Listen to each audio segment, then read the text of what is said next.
Hey guys, and welcome back to this lesson series on endings here at Jazz Banjo Academy.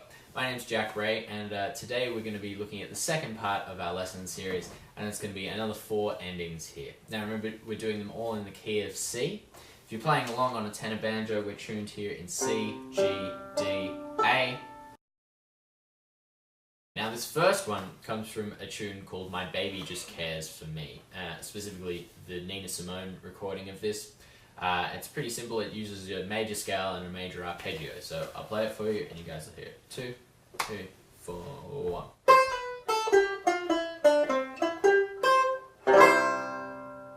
So we're just moving straight down our C major scale there. 2, 3, 4, 1.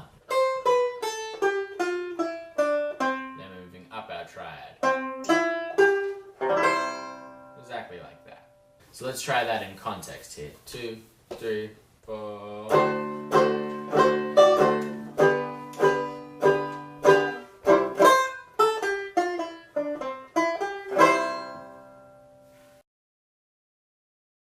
So if we're looking at the harmonic content or the chords behind this, we really have 2 options here. So essentially we could just play a 1 chord the whole time. 2, 3, 4, 1, 2, 3. Like so.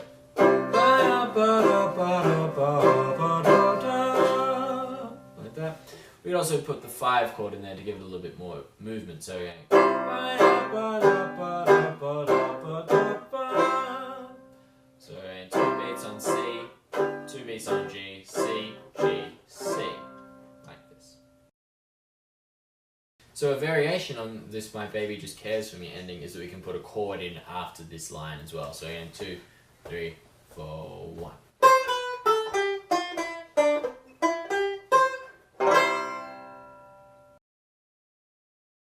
So this next ending we're going to look at, I like to call the blues ending, and not because it's the only ending you can use in a blues, but it does have a particularly bluesy flavour. So let me play it for you. 1, 2, 3, 4.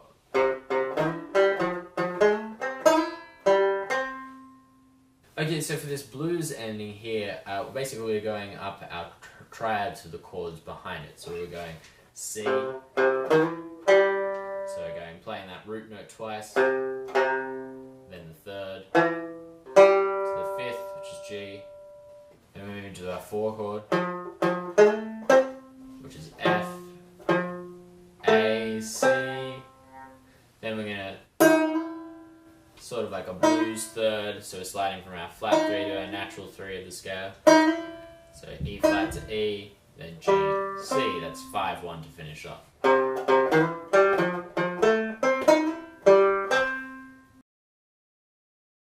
So if we're looking at the chords behind this, we're going C, C7, F, F sharp diminished, C, G, C, da da da da ya da ba da da o da.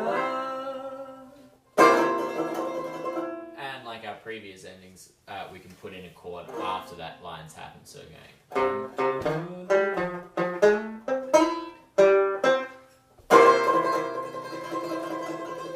Since it's quite bluesy, it's quite nice to add that flat 7th, that dominant 7th chord there. So we're playing a C7 or a 1-7.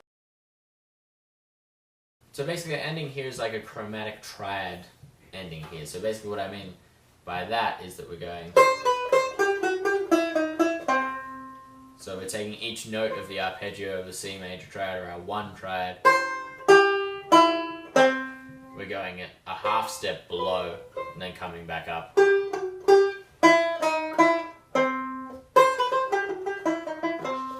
That would be in triplets, but what we're going to do is we're going to do it 1 and 2, 3 and 4, 1 and 2, like that. So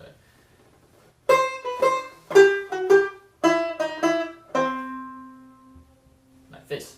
So we hear that in context. I'll give you a few bars in and I'll play that as an ending. 1, 2, 3.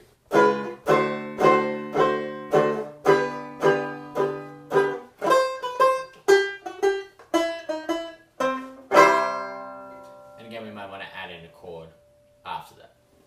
What we can also do as a banjo player there is we might add a chord extra high, so it gives it like a splash cymbal or a high chime sound. So a sense of it. 2, 3, 4.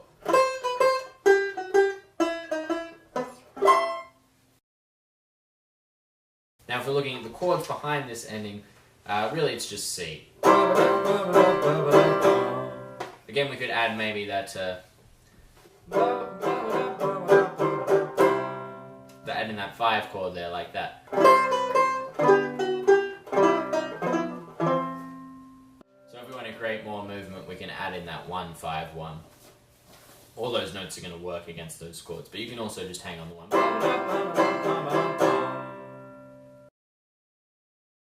Now the last ending I want to look at in this video is what's commonly known as the Basin ending. That's obviously named after Count Basie. And this is maybe less of a traditional jazz ending and more of a swing jazz ending, because Count Basie was one of the main figures in the swing movement. And this is a sort of less horn player one, because obviously Count Basie was a piano player, so these are piano voicings. But what we're going to do is we're going to do them on the tenor banjo, for all you tenor banjo players out there. I'll explain it though, so any other chord player can sort of imply. So what we do is we move from our 4 chords, so if we're in the key of C, that's going to be F. And we want to have our 3rd on the bottom of the voicing, so in this case that's A. And we want to have our root in the middle. Then we're going to have our C at the top there. What we got there? But essentially like an F7. But we could also look at that as a C diminished, or an F sharp diminished chord, right? And then we're going to go to what I think of as a G13 sus4 chord. Like that. So let me play that in context and it might sound a bit clearer. So in 1, starts on beat 3. 1, 2, 3, 4, 1, 2. Now it might be difficult to illustrate that those are those chords from this, but if we sort of hear it out, we've got.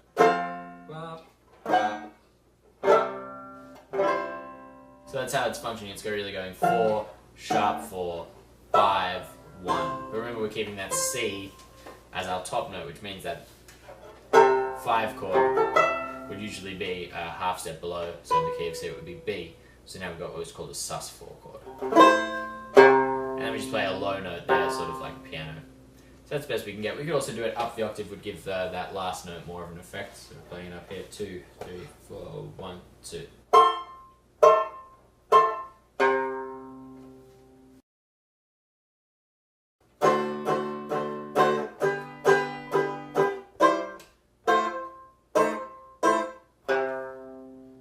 Play it one time up the octave as well. 2, 3, 4.